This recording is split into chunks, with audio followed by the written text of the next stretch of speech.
ভিডিওতে আমরা চতুর্থ শ্রেণীর তৃতীয় পর্যায়ক্রমিক মূল্যায়নে গণিতের 6 নম্বর স্কুলের অঙ্কগুলি আলোচনা করব। একে আছে শূন্যস্থান পূরণ করো। ক সবচেয়ে বড় সাধারণ গুণনীয়ক সমান হবে গসাগু। খ 7-এর নামতা পড়লে যে সংখ্যাগুলি পাওয়া যায় সেইগুলো হলো 7-এর গুণিতক। গ একের চেয়ে বড় একটি ভগ্নাংশ 7-এর 5। তোমরা অন্য কিছু লিখতে পারো। ঘ মিশ্র ভগ্নাংশ সমান একটি পূর্ণ সংখ্যা প্লাস একটি প্রকৃত ভগ্নাংশ। ও কাজের পরিমাণ নির্দিষ্ট থাকলে রোগ সংখ্যার সময়ের মধ্যে ব্যস্ত সম্পর্ক হবে। 2-এর দাগে সঠিক উত্তরের টিক চিহ্ন দিতে বলেছে। কতে দিয়েছে 10টি কলার দাম 50 টাকা হলে একটা কলার দাম 50কে 10 দিয়ে ভাগ করবে, তার মানে এই উত্তরটা হবে। খ তোমার বয়স তোমার দিদির বয়সের অর্ধেক। দিদি যেহেতু বড়, তাকে দিদির বয়সটাকে 2 দিয়ে ভাগ করে দিলে তোমার বয়স পাবে। তাহলে দিদির বয়স বলছে 18 বছর, তাহলে তোমার বয়স হবে 18/2। গ 15 মিটার লম্বা একটা দড়িকে 5 টুকরো করতে হবে। দড়িটিকে কাটতে হবে কতবার? যত টুকরো করতে হয় তার থেকে এক কম কাটতে হয়, মানে 5 টুকরো করতে হবে, তার মানে 4 বার কাটতে হবে। আমি যদি একবার কাটি 2টো টুকরো পাবো, তাহলে 4 বার কাটলে আমি 5 টুকরো পাবো, তাহলে 4 বার।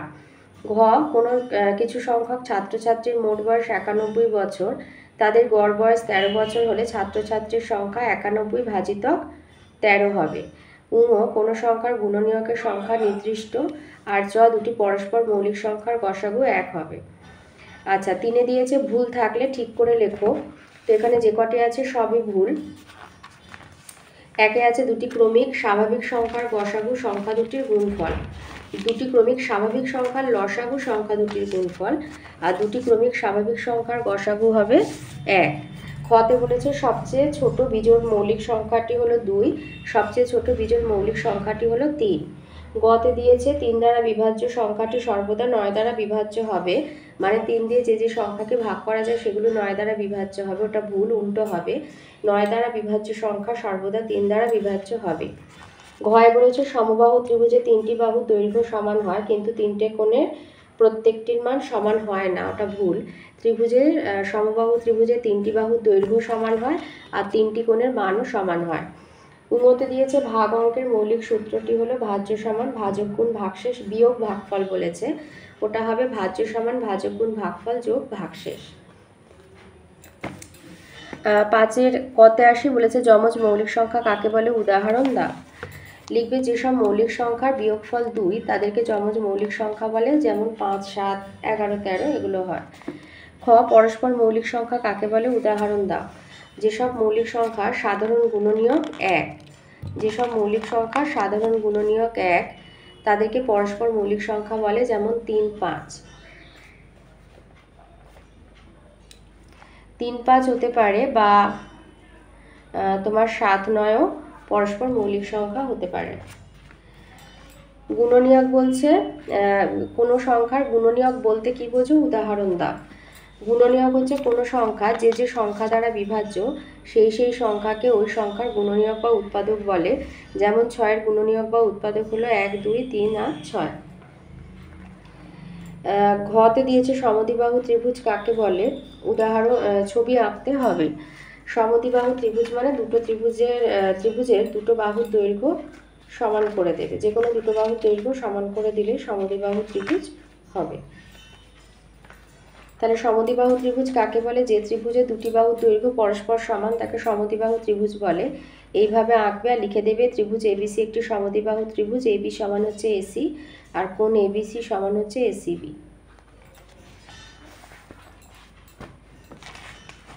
আর উন্নতে আছে সমকোণী চৌবল কাকে বলে। উন্নতে আছে সমকোণী চৌবল কাকে বলে, ছবি আঁকতে হবে। সমকোণী চৌবলের আরেকটা নাম হচ্ছে আয়তঘন।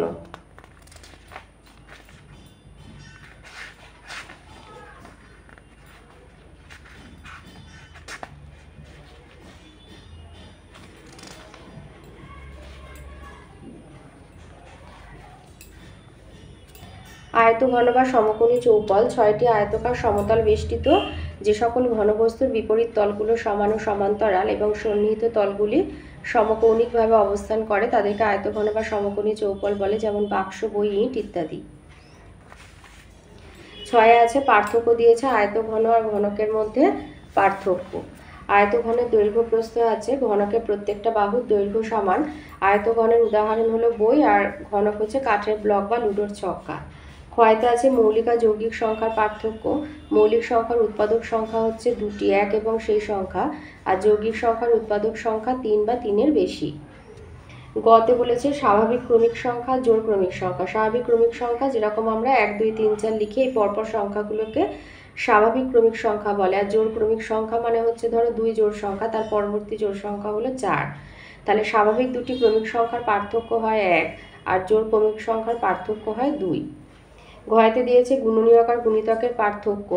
গুণনীয়ক হচ্ছে কোনো সংখ্যা যে সংখ্যা দ্বারা বিভাজ্য তাদের ওই সংখ্যার গুণনীয়ক বলে। যেমন 8-এর গুণনীয়ক হলো 1 2 4 8। গুণনীয়কের সংখ্যা আরেকটা পার্থক্য হয়, 2 নম্বর লিখে দেবে গুণনীয়কের সংখ্যা নির্দিষ্ট।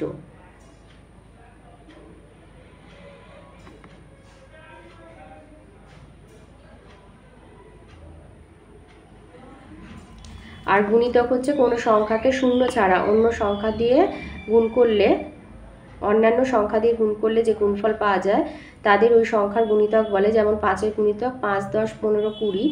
আর এর সাথে 2 নম্বর লিখে দেবে যে গুণিতকের সংখ্যা অসংখ্য।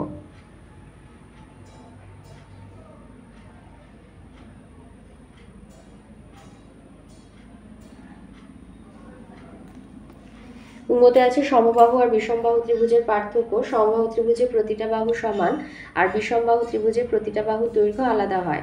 সমবাহু ত্রিভুজের প্রতিটি কোণের মান সমান, আর বিষমবাহু ত্রিভুজের প্রতিটি কোণের মান আলাদা।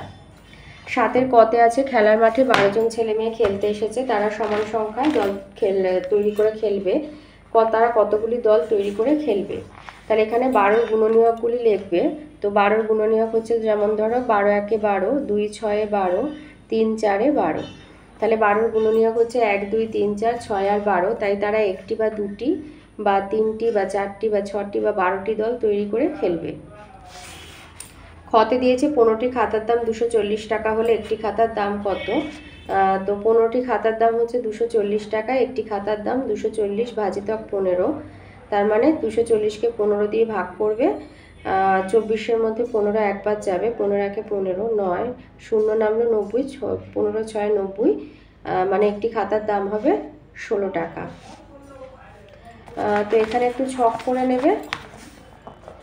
আচ্ছা, অঙ্কটা করার আগে একটু ছকটা করে নেবে। খাতার সংখ্যা আর দাম বলে 15টি খাতা, দাম 240 টাকা, আর একটি খাতা দাম কত? এই ছকটা একটু আগে করে নিই, তারপরে করবে। গতে একটা সরল করতে দিয়েছে। তো এখানে 12কে যেহেতু 8 দিয়ে ভাগ করা যায় না, তাই 6 আর 12 গুণ করে নেব। 12 6 72, 72কে 8 দিয়ে ভাগ করে পেলাম 9, 9 আর 9 গুণ করে 81, 81 থেকে 29 বিয়োগ দিলে হবে 52। ঘতে একটা ছবি দিয়েছে, দিয়ে বলেছে জমিটির পরিসীমা বের করতে। তো এখানে সব বাহুর দৈর্ঘ্যগুলো এইভাবে যোগ দিয়ে লিখবে। তো যোগফল হবে 83 সেন্টিমিটার। 8-এর দাগে আসি। 8-এ দিয়েছে, পরে দিয়েছে 18টি আপেল আর 24টি কমলা লেবু সবচেয়ে বেশি কতজনের মধ্যে ভাগ করে দেওয়া যাবে। যেহেতু সবচেয়ে বেশি বলেছে তাই গসাগু বার করবে। 3 দিয়ে ভাগ করেছি, 3 6 18, 3 8 24, আবার 2 দিয়ে ভাগ করেছি, 2 3 6, 2 4 8। গসাগু হবে 3 গুণ 2 সমান 6। তাহলে সবচেয়ে বেশি 6 জনের মধ্যে ভাগ করে দেওয়া যাবে। খতে দিয়েছে একটি লম্বা দড়ি থেকে 18 মিটার আর 24 মিটার লম্বা আকারে দড়ি কাটতে হবে। কমপক্ষে কত মিটার লম্বা হতে হবে? কমপক্ষে বলেছে, তাই জন্য লসাগু বের করবে। 2 দিয়ে ভাগ করলাম, 2 9 18, 2 12 24, 3 দিয়ে ভাগ করলাম, 3 3 9, 3 4 12। তাহলে লসাগু হচ্ছে 72 মিটার। তাহলে দড়িটি কমপক্ষে 72 মিটার লম্বা হতে হবে। গতে দিয়েছে 3 জন বন্ধুর বয়সের গড় 15 বছর, তাদের সঙ্গে 19 বছরের একজন বন্ধু যোগ দিল। এখন তাদের বয়সের গড় কত হবে? তাহলে 3 জন বন্ধুর বয়সের গড় হচ্ছে 15 বছর। তাহলে 3 জন বন্ধুর মোট বয়স 45 বছর। 15 বছর গুণ 3। এবার তাদের সঙ্গে 19 বছরের আরেকজন বন্ধু যোগ দিল। তাহলে তারা 3 জন ছিল, আরেকজন এলো, 4 জন হলো। তাহলে 4 জন বন্ধুর মোট বয়স 45 যোগ 19 মানে 64 বছর। অতএব 4 জন বন্ধুর গড় বয়স 64 ভাগ 4 মানে 16 বছর।